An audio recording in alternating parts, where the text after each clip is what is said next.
Hey Philly D, it's DJ South United again. Today you asked, what is up with Barack Obama, this president-elect guy that we have?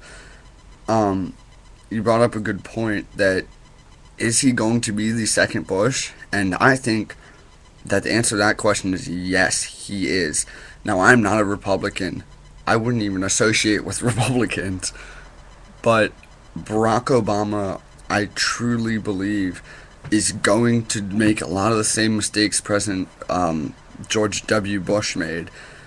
The first mistake he's going to make is that Barack Obama is, in his policies, going to learn that a lot of them are not going to work. His war policy, in particular, is not going to work. His economic policy probably will work, but maybe not. It's not going to be as simple as he looks.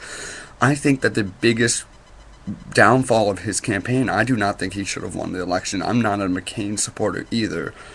But the biggest downfall or thing that the Republicans should have targeted in his campaign if they wanted to win was the fact that he says all these things and they're very good, they're very idealistic, but they're not going to work. They're not going to be able to be followed through, and they're just not going to happen the way he wants them to. And when he gets these situations where he doesn't know what to deal with it, he's going to make some stupid action. Like, let's say, putting more troops into Iraq. That's probably not a good action for us right now. He's gonna make some action that's just gonna lead to his downfall. It's not gonna be good. And if you look at the comparison, here's George W. Bush. He did a couple good things in the beginning of his term. 9/11 hits. He has a full support of the country. He makes these actions. He thinks it's gonna be simple, and then bam, everything blows up in his face, and now we have what we have today, and it didn't work out as idealistic